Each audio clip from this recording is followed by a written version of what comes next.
অতিরিক্ত গরমের জন্য 22 এপ্রিল থেকে ছুটি পড়ে গিয়েছিল রাজ্যের সমস্ত সরকারি স্কুলের। আগামী 3রা জুনের স্কুল খোলার নির্দেশ ছিল, কিন্তু ভোটের জন্যে এই তারিখ পিছিয়ে গেল। সোমবার বিজ্ঞপ্তি জারি করে বলল রাজ্য শিক্ষা দপ্তর। নমস্কার, আমি প্রণয়। টেকনিক্যাল নিউজ ইউটিউব চ্যানেলে আপনাদের সকলকে স্বাগত জানিয়ে আজকে আবার একটি আপনাদের প্রয়োজনীয় ইনফরমেটিভ ভিডিও নিয়ে আপনাদের সামনে হাজির হলাম। চলুন মেন টপিকে যাই। এবার রাজ্য শিক্ষা দপ্তর থেকে এক্স্যাক্টলি যে নোটিশটা জারি করা হয়েছে সেটা আমরা দেখে নিই। In continuation to the letter referred above, the competent authority has approved the following schedule for reopening of government-aided, government-sponsored schools under administrative control of the School Education Department. প্রথমে যেটা বলা হচ্ছে, teaching and non-teaching staff of all state-aided sponsors government school be advised to attend school from 3rd June 2024. মানে 3রা June থেকে শিক্ষক এবং শিক্ষাকর্মী, স্কুলের সমস্ত শিক্ষাকর্মীদের স্কুলে উপস্থিত হতে হবে। যেমনটি আগে নির্দেশিকায় ছিল সেই একই কথা এখানে কিন্তু বলা হচ্ছে, স্টুডেন্টদের কথা নয়।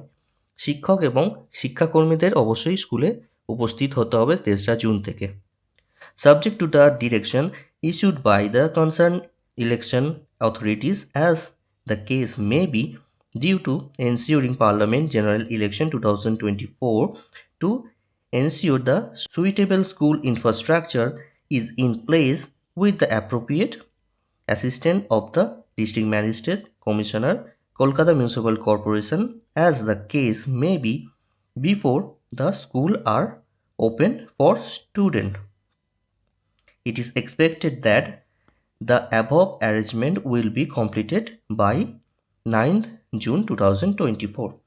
যেহেতু 4টা জুন 2024-এ লোকসভা ইলেকশনের ফলাফল বেরোচ্ছে, তাই বেশ কিছু স্কুলে ইতিমধ্যে কিন্তু কেন্দ্রীয় বাহিনী মোতায়েন করা থাকবে। অবশ্যই ভোটের প্রক্রিয়ার পরেও বেশ কিছুদিন কেন্দ্রীয় বাহিনী থাকবে। তো এই টাইম শিডিউলের মধ্যে কি করে স্কুল চালু করা যাবে, মানে একদম স্টুডেন্টরা কি করে আসবে, এটা নিয়ে একটা বড় জল্পনা কল্পনা ছিল।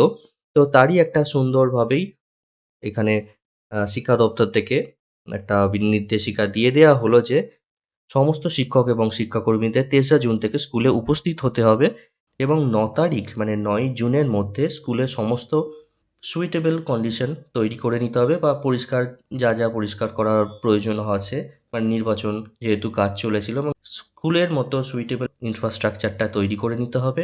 9 জুনের মধ্যে এটা কমপ্লিট করে নিতে হচ্ছে। এবং লাস্টে এই নোটিফিকেশানের লাস্ট লাইনটা যদি দেখা যায়, সেখানে পয়েন্ট বিতে যেটা লেখা আছে, the state-aided sponsored government school may be open for student for 10th June 2024 onwards. তাহলে স্টুডেন্টদের জন্যে, ছাত্রছাত্রীদের জন্যে স্কুল খুলবে কবে? 10ই জুন 2024-এ। সমস্ত সরকারি এবং সরকারি অনুমোদিত সমস্ত রাজ্যের যে স্কুল আছে, সমস্ত স্কুলেই 10ই জুন থেকে ছাত্রছাত্রীরা উপস্থিত হবে এবং 3রা জুন থেকে উপস্থিত হতে হবে সমস্ত শিক্ষক এবং শিক্ষাকর্মীদের সরকারি স্কুলের। এই একটা নির্দেশিকা সোমবার 27শে মে জারি করলো শিক্ষা দপ্তর থেকে। এই নির্দেশিকা থেকেই খুব ক্লিয়ারলি বোঝা গেল কবে কাদের স্কুলে আসতে হচ্ছে। তো এই যে স্টুডেন্টদের জন্য গরমের ছুটির টাইম কিছুদিন বেড়ে গেল, 3রা জুন স্কুল খোলার কথা ছিল, সেটা 10ই জুন স্কুল খুলছে ছাত্রছাত্রীদের জন্য। এই একটা গুরুত্বপূর্ণ নিউজটা দেওয়ার জন্যই আজকের এই ভিডিও। তো ভিডিওটা যদি আপনাদের ইনফরমেটিভ বলে মনে হয়, অবশ্যই একটি লাইক দিতে আপনারা ভুলবেন না, আর ভিডিওটা শেয়ার করুন আপনাদের ফ্রেন্ড সার্কেল বা কলিগদের সাথে। আর এই চ্যানেলে যদি আপনারা এখনো নতুন হয়ে থাকেন, টেকনিক্যাল নিউজ ইউটিউব চ্যানেলটি আপনারা সাবস্ক্রাইব করে রাখুন এবং পাশে থাকা বেল আইকনে আপনারা অবশ্যই ক্লিক করে রাখবেন। আবার দেখা হবে নেক্সট কোনো ইনফরমেটিভ ভিডিওতে। ততদিন আপনারা ভালো থাকুন, সুস্থ থাকুন। ধন্যবাদ।